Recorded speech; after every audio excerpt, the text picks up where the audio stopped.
China's economic prospects go from bad to worse. China is uninvestable. China faces critical moment in push to revive economy. Blah, blah, blah. Some media are struggling with words to paint a bleak picture of China's economy, but China saw a GDP growth of 5.2% last year, hitting the government's own target. This is Phil. I'm really excited. We're doing a three-part podcast on China versus the U.S. We're going to start out talking about China today, and then we'll follow up with another podcast on the U.S. and the economy and where we're going, and then finally put them together, compare and contrast, figure out who is going to win. Don't worry, we're going to keep these low. It'll be 20 minutes apiece, something like that. No worries. But I'm totally excited. I got my buddy, Professor Pete, here this morning. Seems like yesterday we were graduating high school and Pete was off to UC Santa Cruz and I was off to Chico State, both to study economics.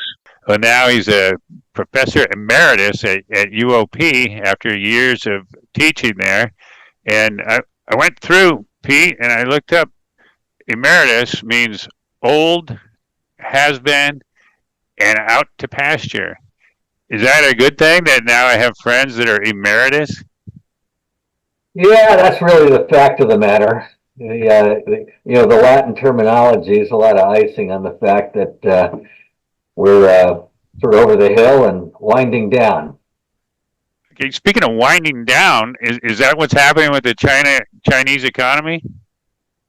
As a matter of fact, in some respects, it is. At least the growth rates, Chinese growth rates, which were exceptionally high for the last 4 or 5 decades, they're more muted now, and they're going to be more muted going forward. Just to revisit this a little bit, never in the history of the world have so many people been so uplifted economically in such a short period of time as has occurred in China in the last 4 or 5 decades. It's really remarkable. Many of those years, China had double-digit growth rates. So how did this happen? Well, I'm not going to belabor the period before Deng Xiaoping started to reform. This was a few years after Mao Zedong had died. So we're talking about a major watershed transition point in Chinese history in the late 70s and early 80s. At that point, China decided to embrace market mechanisms to bolster economic growth and improve economic and social welfare. Deng Xiaoping famously said, "I don't care what color a cat is as long as it catches mice." So the focus was one of pragmatism and turning to what they thought would work to boost the Chinese economy. Now, what followed can be looked at from a number of different perspectives. One way to look at it is that China's economy was driven by leading sectors. And at least 2 of the leading sectors I want to emphasize are infrastructure, and you can break that down further to talk about housing and buildings, and the other sort of major sector would be transportation. That includes highways and roads and bridges and tunnels and airports and ports, subways and trains. Tremendous amount of investment in transportation infrastructure has occurred in China. So the rapid development of that kind of infrastructure was a big part of what fueled China's economic activity over the last 40 or 50 years. And the second major sector that I wanted to underscore was exports. China developed its manufacturing sector. Much of its manufacturing output was directed towards exports. And in that 40, 50-year period, there was an evolution of exports from sort of basic kinds of goods, such as textiles, to much more sophisticated and advanced manufactured goods, machinery, and now automobiles, such as electric vehicles. So there was an evolution in China that occurred in part because China's technological capabilities improved, but also in part because as wages rose in China, it became desirable for some of the manufacturers to move out of China, start producing, say, textiles in Bangladesh or Guatemala or the Philippines, for example. The export sector and the construction sector were two major legs that helped advance China's economy. Now, parallel to that, the way you can look at it is that there was also a major migration from rural areas to urban areas. At the time of Mao's passing, China was really very poor. There were some urbanized people, and I suppose they had reasonably comfortable lives, but much of China was very poor, and much of China was very rural. As China began to develop, there was very large, widespread migration from the rural part of China to the urban parts. And people sort of shifted from low productivity agriculture to higher productivity manufacturing or construction. And this is another way of looking at how China advanced rapidly. And the third element here that matches pairs with these other perspectives is that China was introducing new technologies to produce new goods, and especially new technologies to improve labor productivity. So these new technologies were employed in manufacturing, but also in the construction sector as well. You talk about all these growth aspects, but the real change you mentioned was that they're becoming more capitalist. So can you comment on how is this paid for? Is it through the government, and what kind of tax system or tariffs or whatever they do to pay for all this? Well, China's financial system has evolved over the years. When communism first was established in the Soviet Union, much of the tax revenue to the government accrued by taxing the difference between the cost of production and the price necessary to prevent massive shortages. They sometimes call this a turnover tax. China mimicked the Soviet Union in its early days, but over time, China's tax system has started to look a lot more like Western ones. They have income taxes. Trust me, I know this because I was just working in China. Paid income tax. By the way, also paid Social Security taxes. They have taxes on the sale of goods as well, and taxes on businesses. So all of that contributes to the revenue. And I should add that when it comes to the construction sector, much of that is really financed privately. The property developers borrow money from banks, possibly state-owned enterprises, but a lot of the money is borrowed from banks, and a lot of the money is generated by having families put large deposits up front for condos that they're buying. By and large, China doesn't really have much of a suburban element in its makeup. It's largely rural, or people move to the cities, and there they live not in single family homes, but in large high rises. China builds high rises, many of them at a time, multi-story buildings with multiple units, 1 bedroom, 2 bedroom, 3 bedroom. They vary. Some of them are actually very nice, but Chinese people tend to move from the countryside to the cities. That's been much of the evolution of the last number of decades. Yeah, so they don't have the nice, comfortable suburbs like we do, that kind of in between the city and the country. Not so much. You see a little bit of it around Shanghai, but the single family home with a yard is just not that commonplace. So what about their educational system? Now, you just got back from teaching a class in one of the business universities. How do you feel that's developed, and how well did they accept you as an American professor coming over? China's education system higher education system in particular, has developed rapidly in recent years. First, you would probably note that many universities have been built, enrollments have expanded. But I'd also say that the quality of the universities has been improving. If you look at some of the global rankings of universities, some of the best Chinese universities, research universities, have really moved up in the pecking order around around the world. So some of them are really quite good. And it's interesting, at least to me, that China seems to be using the U.S. model to a great extent as to how to build and how to nurture a research as well as a teaching university. I find, for example, that faculty at Chinese universities are expected to publish, and they get a lot of credibility if they publish in the good Western journals, including American ones. Whereas I think for American faculty, if you publish in a Chinese journal, I don't know that it counts for much for promotion or tenure. The students, by and large, I think are good. There's perhaps higher expectations on Chinese students than we might see in the United States. But a lot of them are finding now that with the slower growth of the economy, their job options are a bit more limited than they had hoped for.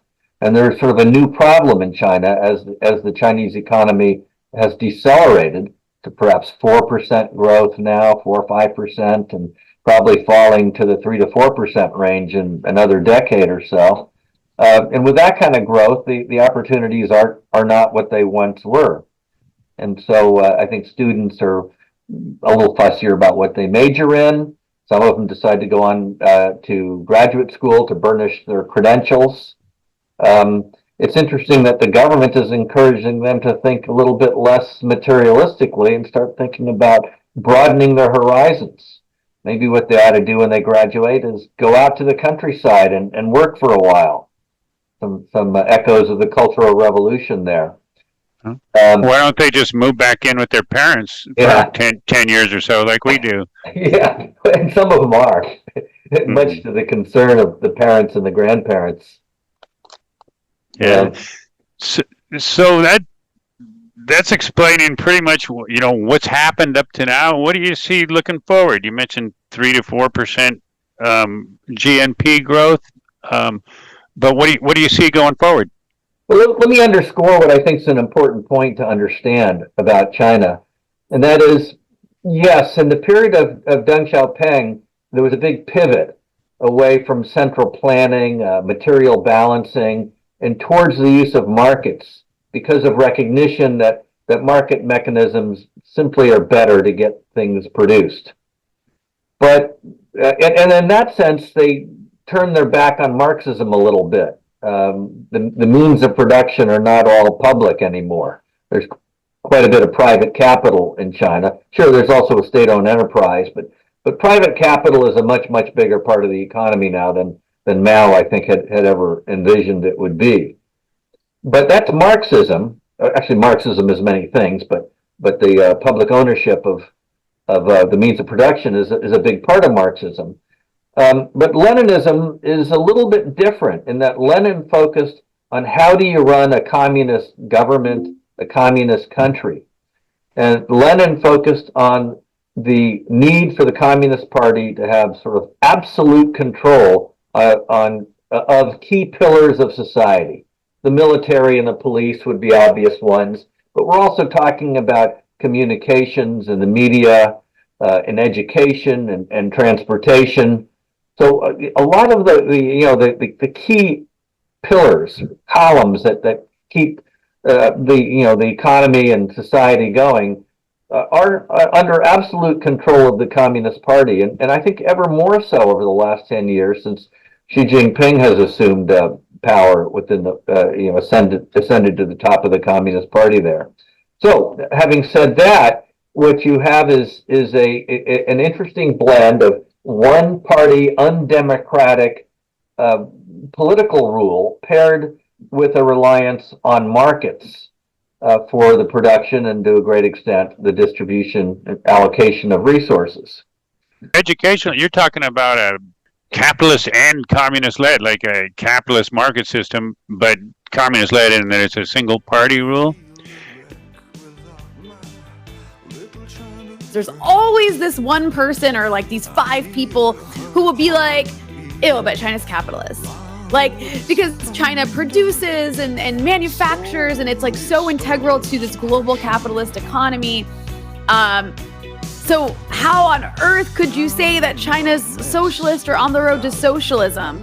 So how do you respond to that, which I'm sure that you get a lot too? It's like, how can China be socialist if it's so intertwined with America's capitalist economy, for example?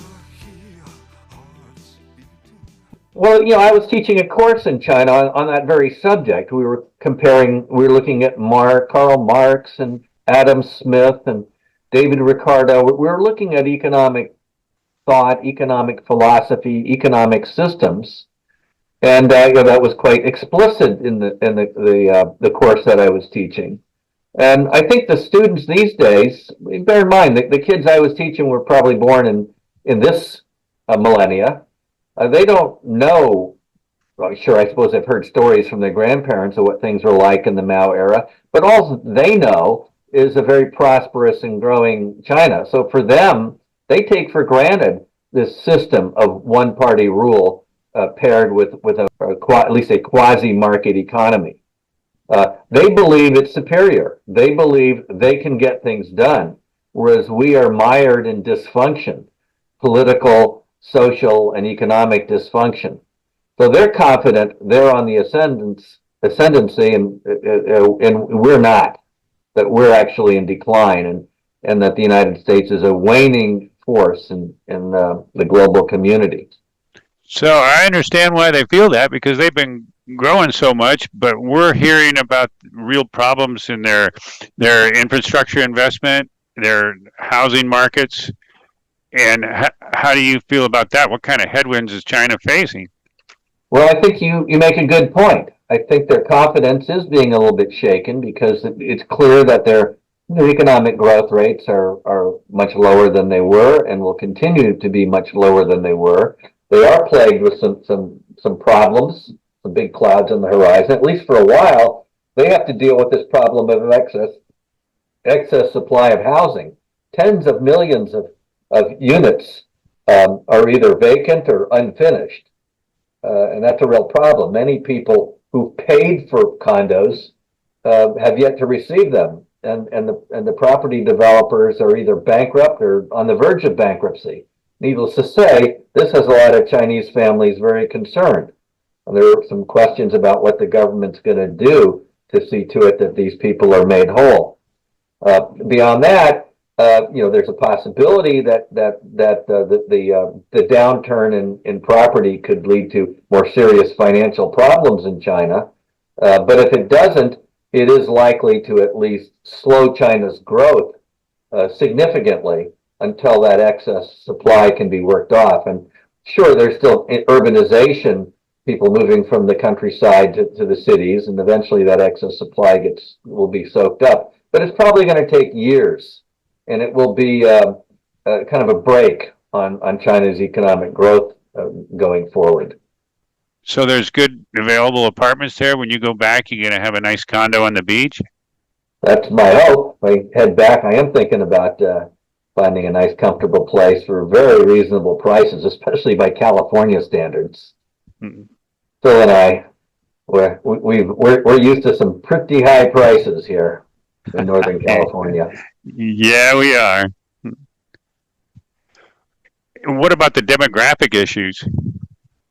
Yes, another good point.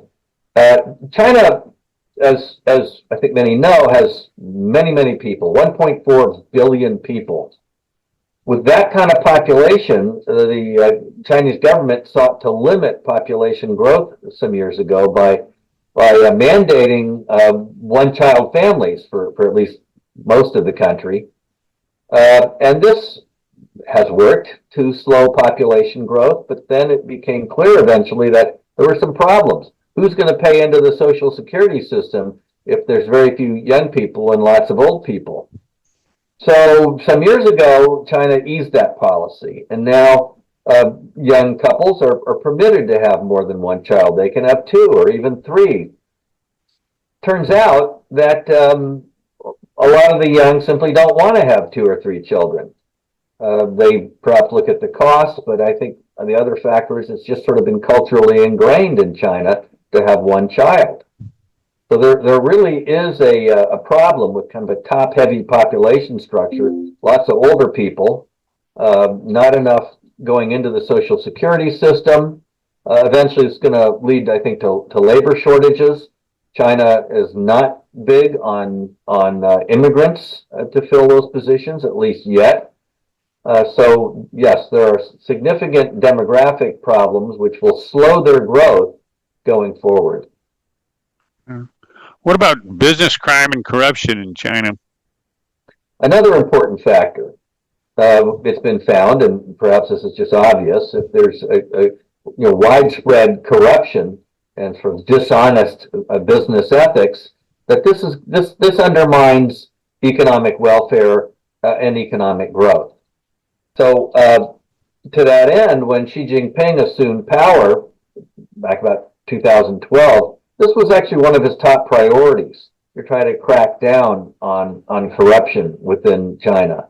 And I think he's had a lot of success, but the job, it's not perfect. There's still a lot of problems, and China has a very different kind of business culture than in the U.S. Everything is sort of based more on relationships rather than contracts, and there's some positive aspects to that, but it can lead to a lot of problems as well. Okay, so we got overbuilt infrastructure, we got problems in the real estate industry, we got demographic issues, and we got business crime.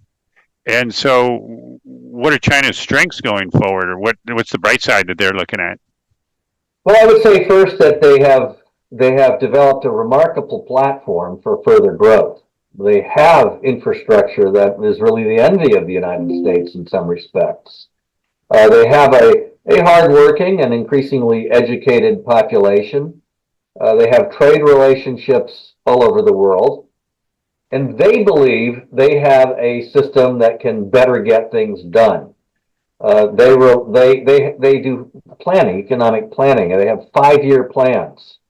And currently the plan is focused not on physical infrastructure and export of manufacturers, as has been the case in the past, but rather now they're pivoting more towards digital infrastructure. They already have an economy where retail is largely cashless. I went there and found that if I pull out my wallet and pull out some Chinese currency, people look at me funny and upside down, and why don't you just pay with your cell phone? That's what everybody else does. Who uses cash? We don't even have any change. Yeah. So they have kind of rapidly moved towards a cell phone based economy. By the way, it's another way in which the government can keep track of people. Everything's on people's cell phones, their communications, their transactions, and it's fairly easy for the public sector to kind of keep track of individuals this way.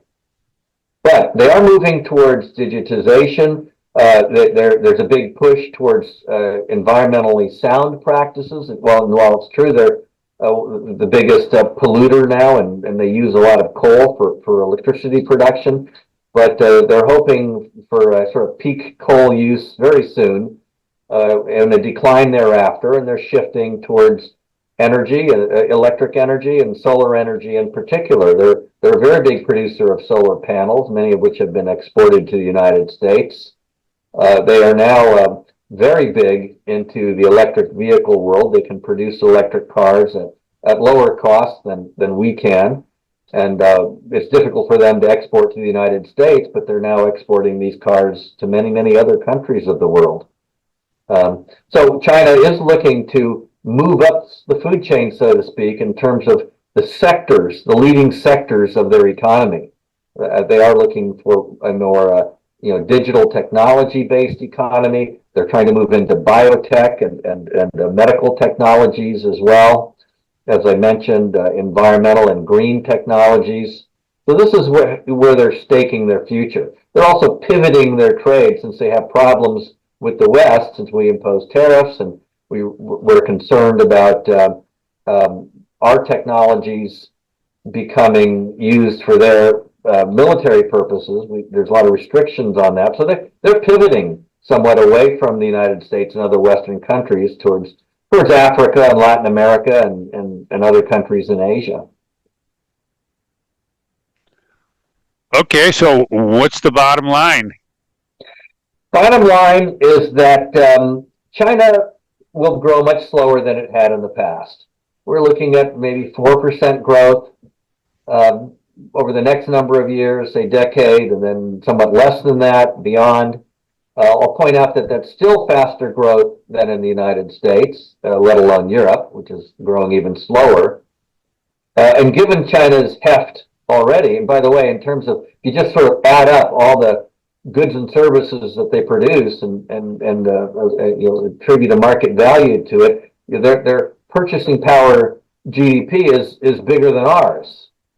However, I would point out the obvious, they've got a lot more people than us.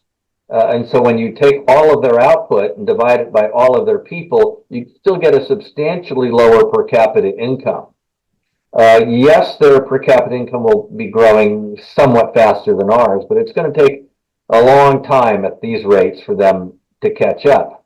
Having said that, they're the major rival to the U.S. economy. They may have more people, but the overall size of their economy is huge. By the way, India also has 1.4 billion people and also a force to be reckoned with, but not as advanced and developed as China at this point. So I think that China is a major economy, will continue to be our main rival. They will gain on us, but at a slow rate. I think the real question is, they seek to dominate some of these new technologies, like artificial intelligence would be another one going forward, and they think they have a better system with which to achieve that because they can allocate capital as they see fit. We, on the other hand, would argue, well, hang on here, don't be so quick to assume that you've got a better system. All of that heavy-handedness can undermine incentives, can undermine creativity, and it's not at all clear that, at least to a lot of Western observers, that the Chinese model, while better able perhaps to focus the allocation of capital to politically desired objectives, whether in fact that's going to work. Don't be so sure that government always calls it correctly. Maybe markets can do a better job. Okay, well, with that, that's just getting all of our listeners super excited about the next episodes in our podcast when we talk about the U.S. economy, and then the third one when we go in and compare the two. Well, it's been a lot of fun, Phil, and I look forward to our next gathering. Thank you much, Pete.